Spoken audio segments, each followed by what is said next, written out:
Bonjour chers élèves, j'espère que vous allez bien.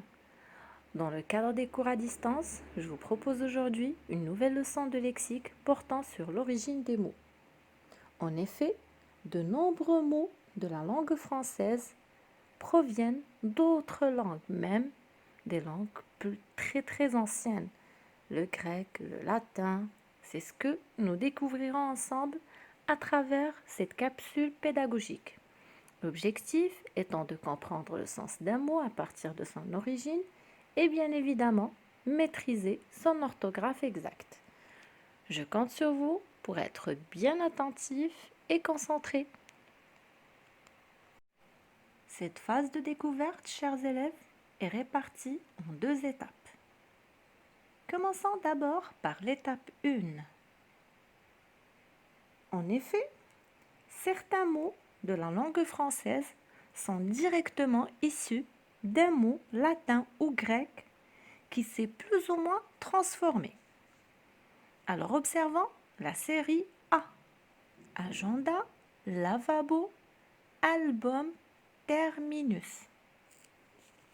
Dans cette première série, nous avons des mots d'origine latine. Bien.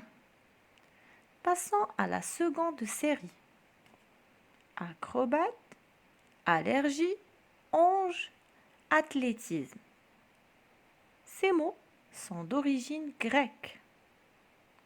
Donc, dans cette première étape, nous avons analysé des mots qui sont issus du latin ou du grec. Passons maintenant à la deuxième étape. De nombreux mots utilisés en français viennent d'autres langues vivantes, de l'anglais, de l'italien, du néerlandais, de l'espagnol, de l'arabe, etc. Pour bien comprendre, lisons ensemble ce petit paragraphe. J'ai passé un bon week-end. Samedi, je suis allée à mon club de judo, puis j'ai regardé un film de kung-fu. Dimanche, nous avons mangé une bonne pizza et des spaghettis.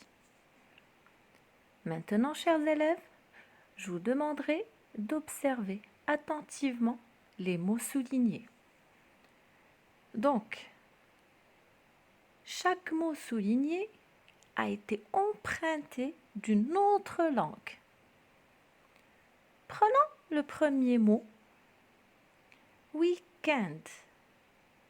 C'est un mot français que nous utilisons au niveau de nos phrases, mais il n'est pas d'origine française. Alors, réfléchissez un petit instant, chers élèves.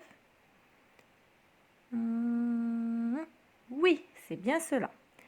C'est un mot d'origine anglaise. Très bien. Je suis allée à mon club. Club, c'est aussi un mot que nous utilisons en langue française qui n'a pas été transformé, il a été emprunté de la langue anglaise. Parfait.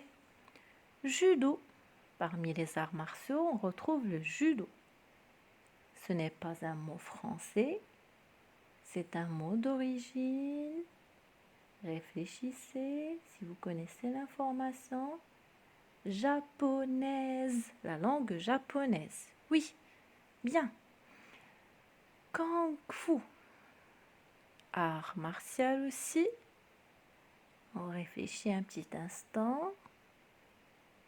C'est un mot d'origine chinoise, de la langue chinoise. Oui, très bien. Nous avons mangé une bonne pizza. Alors là, c'est un mot que tout le monde connaît sans exception. Alors, dites-moi. Oui, la langue italienne. Et des spaghettis. Tout à fait, de la langue italienne aussi. Encore une fois, c'était pour souligner que plusieurs mots de la langue française viennent d'autres langues vivantes. Ils n'ont pas été modifiés. Nous les avons gardés tels qu'ils sont. Parfait. Depuis des siècles, la langue française a évolué et les mots se sont transformés au cours du temps. Pour retrouver l'origine d'un mot, on fait appel à l'étymologie. L'étymologie est la science qui étudie l'origine des mots. En effet, de très nombreux mots de la langue française proviennent des langues anciennes comme le grec ou le latin. Je donne un petit exemple. Un aquarium, c'est un mot d'origine latine. Un deuxième exemple, l'alphabet, c'est un mot d'origine grecque. Je rappelle encore une fois, comme indiqué au niveau de la phase de découverte, que de nombreux mots utilisés en français viennent d'autres langues vivantes, de l'anglais, de l'italien, de l'espagnol, de l'arabe, etc. Certains mots ont gardé leur orthographe d'origine. Exemple, un chewing-gum, un sandwich, un week-end, etc. Maintenant, chers élèves, pour valider la compréhension de cette notion, il est bien nécessaire d'effectuer une phase de manipulation par le biais de 2 exercices. Première consigne, associer le mot latin au mot français qui lui correspond. Terra. Mot latin, on réfléchit un petit instant, chers élèves, on va l'associer avec quel mot? Oui, terre, c'est ça, très bien. Deuxième mot, latin, ombra. On va l'associer avec quel mot? On réfléchit un petit instant. Ombre, c'est bien cela, très bien. Troisième mot de la liste, familia. Alors, chers élèves, oui, famille. Nomen, quel mot? Non, très bien. On observe bien, encore une fois, que ce sont des mots issus d'un mot latin et ce mot a été plus ou moins transformé pour former un mot français. Parfait. Passons à la seconde activité. Quels mots empruntés à l'anglais correspondent aux définitions suivantes?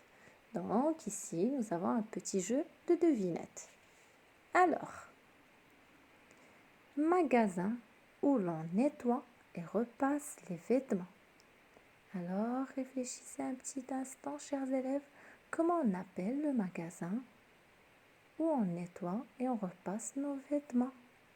C'est un mot d'origine anglaise que nous avons gardé tel qu'il est au niveau de la langue française.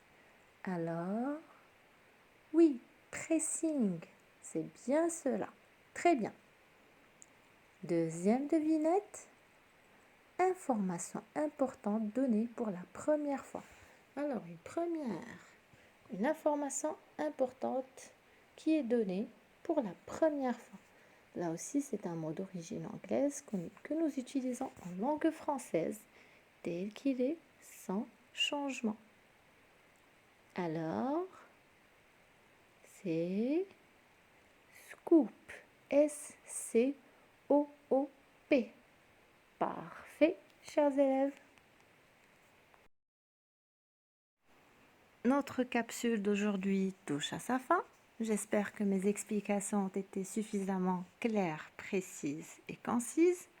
Sur ce, je vous remercie infiniment de votre attention et je vous dis à très bientôt, chers élèves.